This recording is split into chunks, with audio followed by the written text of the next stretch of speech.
देखिए, बलूचिस्तान में जो हो रहा है ये एक्सपेक्टेड है और ये माहौल आगे और बिगड़ेगा ही। This selective killing could have been carried by a syndicate, organized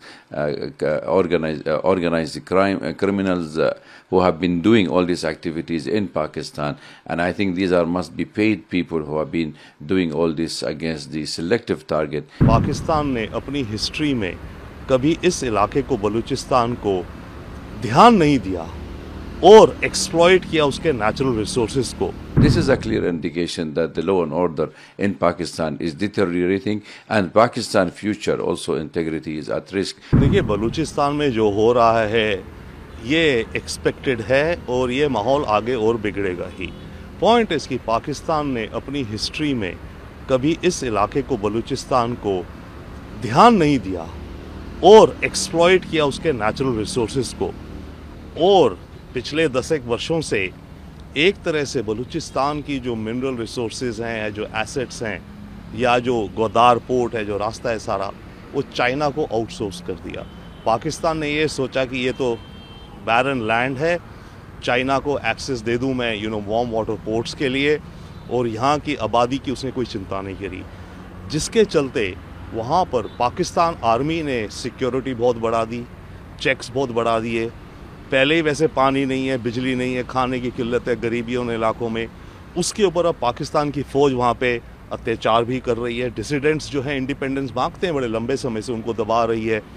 तो इन सब चीज़ों का एक कॉकटेल मिक्स हो गया है जो पाकिस्तान के सामने आया है। पाकिस्तानी आर्मी रिटेलिएट करेगा और इंडिया इसमें क्या देखता है? इंडिया, क्योंकि खबरें ये भी आती है कि बलूचिस्तान के लोग इंडिया से सपोर्ट मांगते हैं, तो इंडिया का स्टैंड क्या होगा और पाकिस्तानी आर्मी कैसे रिटेलिएट करेगी? देखिए, अव्वल तो इंडिया का स्टांस तो ऑलवेज ये है कि हम किसी दूसरे देश के इंटरनल अफेयर्स में इंटरफेयर नहीं करते, right.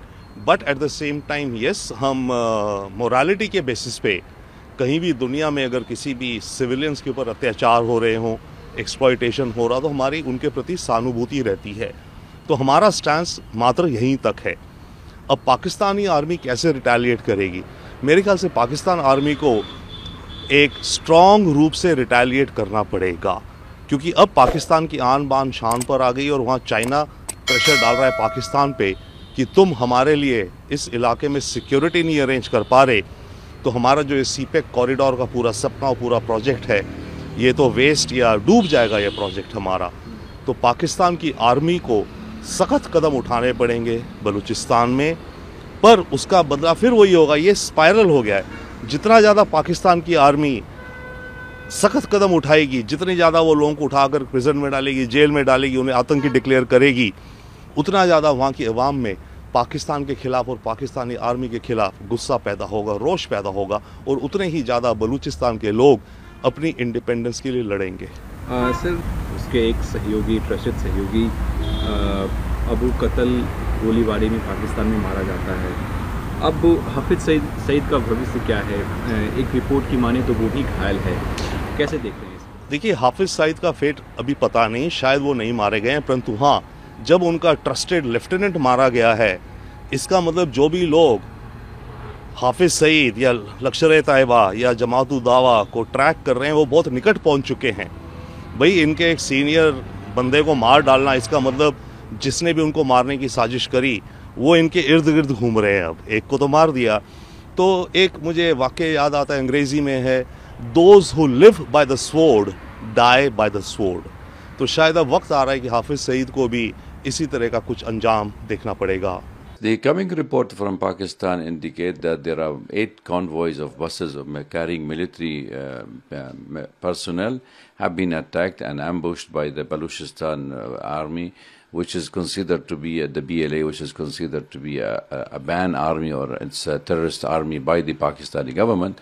But the claim have already been said by them that they have taken the responsibility of around 90 people have been killed, but the figures has to be confirmed, not yet. Abu Qatal in Pakistan. Hours after Hafiz Saeed, Abu Qatal was killed in shootout in Pakistan on Sunday.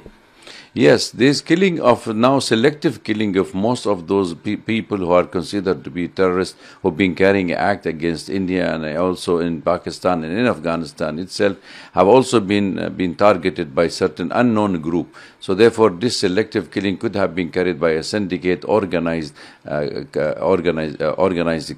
criminals who have been doing all these activities in Pakistan. And I think these must be paid people who have been doing all this against the selective target in Pakistan. This is a clear indication that the law and order in Pakistan is deteriorating, and Pakistan's future also integrity is at risk because most of these attacks are being escalating. If we look at the attack has taken place on the train, and now it is on the buses, and now carrying selective killing, which has been going on for some time. I think all these indications lead to the conclusion that Pakistan has to settle its house in order, otherwise the situation will deteriorate in the coming months. I think India has been one of the strong voice against terrorism. In fact, even the Indian government have submitted to the UN a resolution on the draft resolution on comprehensive fight against terrorism.